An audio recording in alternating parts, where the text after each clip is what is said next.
मैं प्रशांत महतो चरामती फाउंडेशन से एक बार फिर आप सभी का स्वागत है। साथियों, जैसा कि आप सभी को पता है, हमारी फाउंडेशन विभिन्न प्रकार से जरूरतमंदों की सेवा करते विगत 5 वर्षों से आ रही है और 2 साल से लगातार सरकारी अस्पतालों के मरीजों के परिजनों को निःशुल्क भोजन उपलब्ध करा रही थी। इसके साथ ही जब से लॉकडाउन स्टार्ट हुआ है 23 मार्च से, हमारी संस्था के द्वारा प्रतिदिन लॉकडाउन में फंसे हुए लोगों को और जरूरतमंद लोगों को बस्ती बस्ती घूम घूम कर भोजन के पैकेट्स पहुंचाए जा रहे थे और लगातार यह सेवा जारी है। और आज 15 तारीख तक कुल 34,000 पैकेट्स हमारे द्वारा बांटे जा चुके हैं और यह सतत जब तक लॉकडाउन रहेगा तब तक जारी रहेगा। यह पूरी सेवा आप सबके सहयोग से चल रही है और सतत चलती रहेगी। जन कार्यकर्ताओं एवं आप सभी दानदाताओं के सहयोग से अनवरत जारी है। इसके असल बधाई के पात्र और असली मेहनती जो कार्यकर्ता जो भोजन सेवा प्रभारी हैं विभिन्न जगहों में, रायपुर में सुधीर शर्मा जी, बिलासपुर में दुर्गेश साहू जी, दिपका में नरेंद्र सोनी जी, अतुल साहू जी, इनके माध्यम से लगातार लोगों को भोजन पकाकर इसमें उनका पूरा परिवार लगा हुआ है। और जब से लॉकडाउन स्टार्ट हुआ तब से वे अपनी सेवाएं दे रहे हैं। सुबह को 10 बजे निकलते हैं, रात को 11 बजे घर को लौटते हैं और लगातार ऐसे ही वे अपना पूरा समय मानव सेवा में दे रहे हैं। पूरी सावधानी बरतने की वजह से हम स्वच्छ खाना लोगों तक पहुंचा पा रहे हैं और इसके साथ ही अपनी हाइजीन भी हम लोग मेंटेन करके रखे हुए हैं और लोगों को भी हाइजीन मेंटेन करने के लिए हम लोग प्रेरित कर रहे हैं। बहुत सारी बस्तियों में जाने के बाद ऐसा आभास हुआ कि वहां पे हाइजीन मेंटेन नहीं किया जा रहा है, तो उन्हें उसी प्रकार की समझाइश दी गई और इसके साथ ही उन्हें जागरूकता भी दी गई कि यह बीमारी एक्चुअल में है क्या, ये वायरस होता क्या है और यह कैसे फैलता है और इससे कैसे बचा जा सकता है। तो ये पूरा वर्क जो है भोजन सेवा के साथ साथ चलता रहा। इसके साथ ही हमारे वॉलंटियर्स दोपहर में पुलिस वालों, विद्युत कर्मियों, स्वास्थ्य कर्मियों, सफाई कर्मियों, इन सभी को लगातार दोपहर में छाछ बांटते हैं, शाम को चाय बिस्किट के साथ में उनकी सेवा लगातार जारी है और प्रतिदिन यह कार्य चल रहा है अनवरत रूप से। ऐसे सभी कार्यकर्ताओं को जो इन सेवाओं में लगे हुए हैं, मैं उन सभी को बधाई देता हूं और बहुत बहुत साधुवाद पूरी संस्था की ओर से मैं उन्हें देता हूं। इसके साथ ही इस कार्य में जिन लोगों ने हमें सहयोग किया है, ऐसे वे सभी दानदाता इस विशेष सम्मान के पात्र हैं। उनकी मदद से यह सारी सेवाएं जो है लगातार चल रही हैं।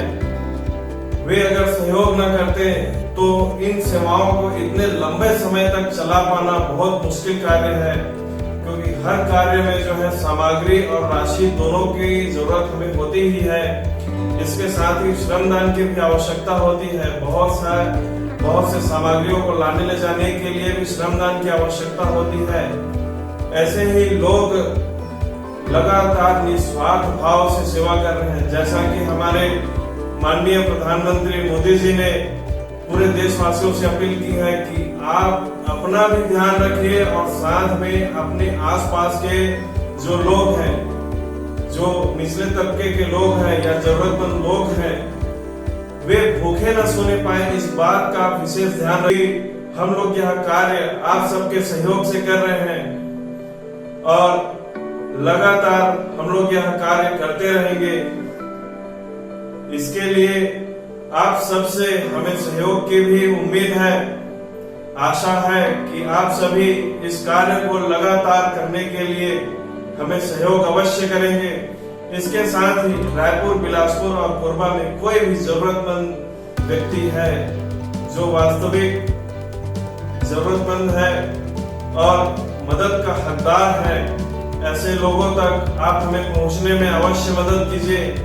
हम लोग पूरा प्रयास करेंगे उन तक पहुंचकर मदद पहुंचाने का।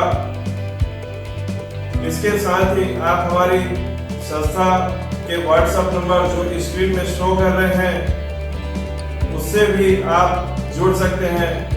विभिन्न सोशल मीडिया प्लेटफॉर्म जैसे ट्विटर, फेसबुक, यूट्यूब, इन सभी से भी आप हमसे जुड़ सकते हैं और इसमें जुड़कर आप हमें मानसिक रूप से भी हमें सहयोग कर सकते हैं। सभी जो वीडियो और जो पोस्ट होते हैं उन्हें भी शेयर करके आप हमें सहयोग कर सकते हैं। हर एक सहयोग महत्वपूर्ण होता है, चाहे वह किसी भी रूप में किया जाए, चाहे तन मन धन किसी भी रूप में आप किसी भी प्रकार से समाज को निस्वार्थ भावना से सेवा दे रहे हैं तो वह बहुत बड़ा योगदान होता है। और इस लॉकडाउन की अवधि में हमें ऐसे जरूरतमंद लोगों तक लगातार पहुंचने में आप सबकी मदद की आवश्यकता है। इस वीडियो को ज्यादा से ज्यादा लोगों तक पहुंचाने का कष्ट करें ताकि हर एक जरूरतमंद जो वास्तविक जरूरतमंद है उस तक हम पहुंच सकें। और देने को तो सारा कुछ मालिक का ही दिया हुआ है, उस परम सत्ता परम ईश्वर का दिया हुआ है और जिसे ही हम लोग एक माध्यम बनकर यह कार्य को कर रहे हैं और लगातार एक टीम वर्क यहाँ पर हो रहा है। इसके साथ ही मैं लोगों से अपील करूंगा कि जिनके पास में पर्याप्त राशन की व्यवस्था है, जिनके पास पर्याप्त संसाधन है, वे अनावश्यक रूप से किसी भी व्यक्ति से, किसी भी संस्था से, चाहे वो हमारी हो या फिर और अन्य सेवाभावी संस्था हो, उन्हें अनावश्यक रूप से भोजन के लिए कॉल न करें। जो वास्तविक जरूरतमंद है उसके लिए यह निस्वार्थ भावना से सेवा की जा रही है। ऐसे लोगों को ही यह मदद मिलनी चाहिए और बल्कि आपको भी इसमें पूर्ण रूप से सहयोग करना चाहिए। लगातार लॉकडाउन की अवधि बढ़ी है, इस कारण बहुत से मध्यम वर्गीय परिवार भी आज संकट में आ गए हैं। हर किसी के पास में जरूरत की ही राशि होती है, जो रोज कमाते हैं रोज खाते हैं, उनकी जैसी स्थिति आज मध्यम वर्गीय परिवार की भी लगभग होने जा रही है। मेरा ऐसा मानना है, जैसा कि मैंने महसूस किया है, लोगों को देखा है, उन मध्यम वर्गीय परिवारों की भी मदद आप सभी मिलकर कर सकते हैं। अपने आसपास में जो भी अच्छे संपन्न परिवार के हैं वे अपने आसपास के मध्यम वर्गीय परिवारों की सहायता अवश्य करें। इसके साथ ही किन्हीं को भी अगर भोजन की वास्तविक आवश्यकता है तो आप हमारी संस्था से बेझिझक संपर्क कर सकते हैं। इसके साथ ही छत्तीसगढ़ ब्लड डोनर फाउंडेशन, चरामिति फाउंडेशन, इसके माध्यम से लगातार रक्तदान का भी कार्य अनवरत जारी है। इस लॉकडाउन की अवधि में भी लगातार ब्लड डोनर्स अवेलेबल कराए जा रहे हैं, क्योंकि अस्पतालों और ब्लड बैंक की स्थिति अभी असामान्य हो चुकी है।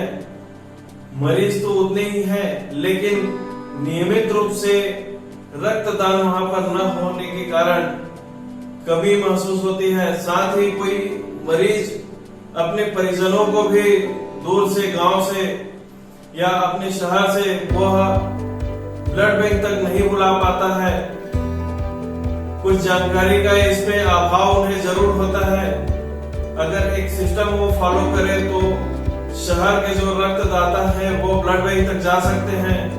आप सभी इस वक्त घर पर हैं, साथ ही अभी कोई अल्कोहल नहीं ले रहा है और कोई भी प्रकार से किसी भी प्रकार की कमजोरी नहीं है और ना ही हमें रक्तदान के बाद कोई लंबी यात्रा करनी है, तो आप सभी रक्तदान अवश्य करें। इसके साथ ही हर उस व्यक्ति तक सोशल मीडिया के माध्यम से भी आप भी पहुंच सकते हैं। जैसे हम लगातार पहुंचते आ रहे हैं, आप भी एक्टिव रहिए, हमारे फेसबुक ग्रुप में भी जुड़े रहिए। उसमें कोई भी रक्तदान की रिक्वायरमेंट आती है तो उसमें जरूरतमंद पोस्ट कर देता है, और जिन्हें रक्त देना होता है वह उस ग्रुप के माध्यम से जाकर रक्तदान कराते हैं। तो आप हमारे फेसबुक व्हाट्सएप ग्रुप से भी जुड़ सकते हैं और जुड़कर इस पुनीत सेवा अभियान में आप सहयोग कर सकते हैं। क्योंकि हमारे पास में एक अच्छा समय है, तो इस समय का उपयोग हमें भरपूर करना चाहिए। इसके साथ ही आपके पास में कुछ अच्छी किताबें हैं तो उसका नियमित रूप से आप सभी अध्ययन अवश्य करें। हो सकता है कि आपको नई चीजें सीखने को मिले और उन विचारों को आप अपने शब्दों में जो चीज आप महसूस करते हैं इस देश और समाज के लिए, या फिर उस किताब के जुड़े प्रसंग से अगर आप कुछ सीखते हैं तो आप हमें शेयर भी कर सकते हैं। और इसके साथ ही हमारा एक कैंपेन चल रहा है। अगर आपने कभी रक्तदान किया है तो आप उस अनुभव को हमें एक वीडियो के फॉर्मेट में रिकॉर्ड करके व्हाट्सएप कर सकते हैं। हम उसे अपने YouTube channel, Facebook page, Facebook groups, WhatsApp सभी जगह जो है हम उसे नए लोगों तक और सभी लोगों तक पहुंचाने का कार्य करेंगे। और लगातार यह कार्य हमारे YouTube चैनल के द्वारा हो रहा है। सारी शेड्यूलिंग की जा चुकी है। हर रोज आपको एक नया वीडियो पोस्ट वहां पर देखने को मिलेगा। आप उन वीडियोस को लगातार देख सकते हैं और मोटिवेट हो सकते हैं, लोगों को मोटिवेट कर सकते हैं। और इस कार्य में तो आप भी अवश्य पार्ट लें और एक जन जागरण अभियान में जो है हमें सहयोग करें। आज भी लोग रक्तदान करने के लिए डरते हैं, जबकि रक्तदान हमारे शरीर के लिए बहुत ही अच्छा होता है। रक्तदान नियमित रूप से करने वाले व्यक्ति को हार्ट में ब्लॉकेज की समस्या नहीं होती। इसके साथ ही हमारे शरीर में जो पुराने जो ब्लड सेल्स होते हैं वो चले जाते हैं और नया खून जो बनता है वह हमारे शरीर के लिए बहुत अच्छा होता है और हम लोग बीमारियों से भी दूर रहते हैं। तो साथियों, रक्तदान महादान इसीलिए कहा गया है क्योंकि वह हमारे लिए भी फायदेमंद है और जिसे हम दे रहे हैं उसके लिए तो जीवन दान है ही। तो साथियों, आप भी रक्तदान अवश्य करें। इसके साथ ही नीचे स्क्रीन पे जो नंबर शो हो रहे हैं उसमें विवेक साहू जी, कीर्ति कुमार परमानंद जी, विकास जायसवाल जी, प्रेम प्रकाश साहू जी, चंद्र नारायण निर्मलकर जी, सुधीर शर्मा जी, नितिन जैन जी, दुर्गेश साहू जी, शुभम सोनी जी, हरीश साहू, दीपक साहू जी, नरेंद्र सोनी जी, इन सबको भी आप उन नंबरों पर कॉल कर सकते हैं और हम सभी मिलकर हर जरूरतमंद को रक्त दिलाने का पूरा प्रयास करेंगे। और लॉकडाउन की अवधि में जो हमसे जितनी सेवा हो सकती है, घर में रहना भी एक सेवा ही है, लेकिन जो जरूरतमंद वास्तविक जरूरतमंद हैं, जो बाहर में फंसे हुए हैं, उन लोगों को मदद करना भी हम सबका कर्तव्य है। लेकिन इसके लिए सभी लोगों को जान जोखिम में डालकर घर से बाहर निकलने की आवश्यकता नहीं है। तो हर किसी को घर से बाहर निकलने की आवश्यकता नहीं है। जो इस कार्य में निपुण है, जिनके पास इस कार्य को करने का अनुभव है, इसके साथ ही जो सावधानी बरतने में अनुभवी हैं और जिनको शासन ने अधिकृत किया हुआ है, वही व्यक्ति बाहर जा सकते हैं, उन्हीं के माध्यम से आप मदद पहुंचा सकते हैं। और आपको कोई भी इमरजेंसी हो तो आप छत्तीसगढ़ में 112 डायल करें। आप तक हर संभव मदद पुलिस प्रशासन के द्वारा पहुंचाई जाएगी। साथ ही छत्तीसगढ़ से अलग अलग राज्यों में जो लोग रहते हैं वो भी अपने क्षेत्र के हेल्पलाइन नंबर्स पर संपर्क कर सकते हैं। आजकल अखबारों में और विभिन्न माध्यमों में हर जगह के हेल्पलाइन नंबर अलग अलग दिए जा रहे हैं और लगातार शेयर किए जा रहे हैं। उन सब की आप मदद अवश्य लें और मदद अवश्य करें। आप सभी का बहुत बहुत धन्यवाद जो आपने इतना हमें समय दिया और हमारी सेवाओं में सतत सहयोग किया। एक बार मैं आप सभी को फिर प्रणाम करता हूँ। चरणनिधि फाउंडेशन से मैं प्रशांत महतो, बहुत बहुत आप सभी का धन्यवाद।